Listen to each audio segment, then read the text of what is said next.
From Korthagen's reflection model, it's actually interesting to zoom in on step 2, which was looking back at your experience, remember? When you fine-tune step 2, you can really improve the quality of your reflection. How do you fine-tune? Well, there's 3 ways. You can do a deep reflection, a wide reflection, and you can ask the perspective of others. Let's start with looking at deep reflection. In some extent, you already did that with the exercise before.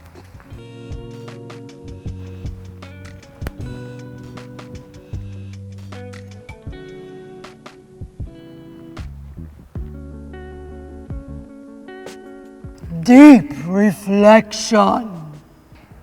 Deep reflection only involves your own personal perspective. It makes you aware of your subconscious assumptions. Do you remember the iceberg and everything that was below the surface? Exactly that. These assumptions are shaped by factors as age, gender, socioeconomic background, profession, education, and it's clear that these assumptions affect how you interpret things. Deep reflection teaches us more about ourselves. Who am I as a person? Who am I as a professional? What are my beliefs, my values? How do I see myself? What are my pursuits in life? Fred Korthagen has created a model known as the onion model that can help you with these questions. And answering these can really improve the quality of your deep reflection.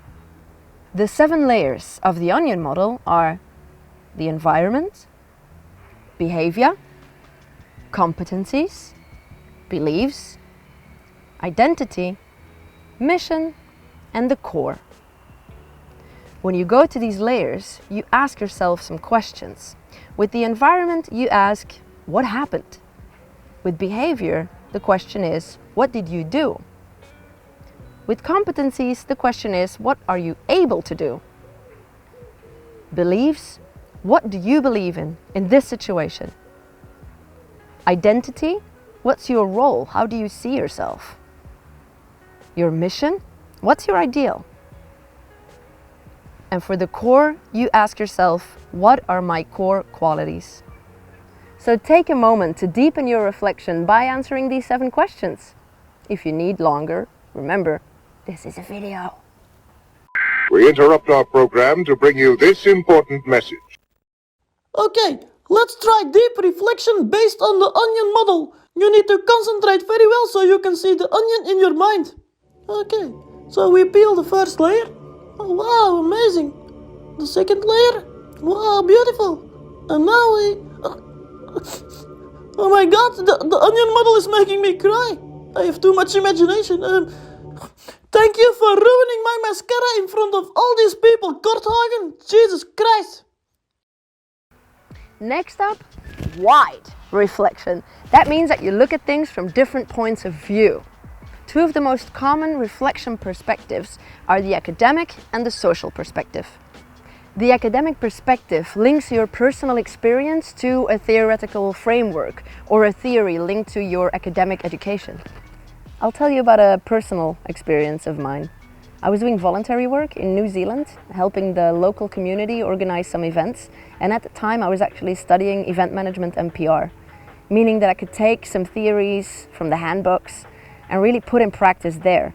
I must say that I needed some flexibility to make it all work because there were some differences, like differences in accessibility, in budgeting, but it was a nice, interesting thing to watch theory and practice come into work. The social perspective links your personal experience to social phenomena like citizenship, like social responsibility, social structures, rules, roles, inequality, diversity, and even talent development.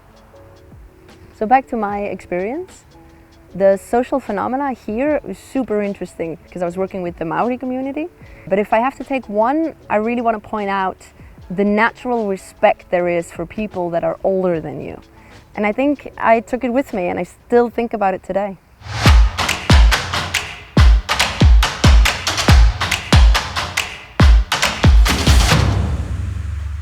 So far, we've seen 2 ways to fine-tune step 2 of the reflection model. But there's also a 3rd way, which is considering the perspective of others. Do you remember the iceberg? Well, other people have that iceberg too.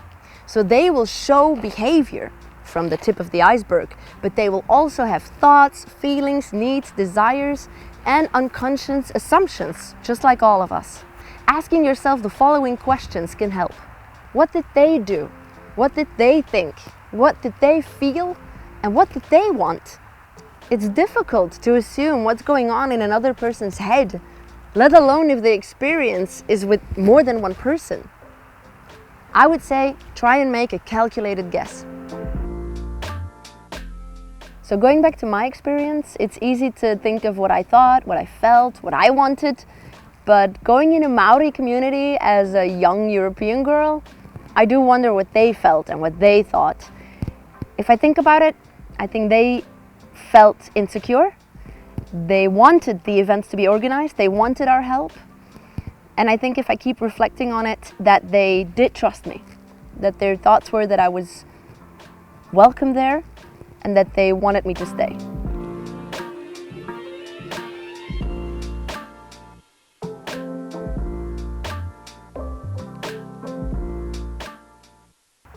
To sum up, you can enrich step 2 of the reflection model in 3 ways.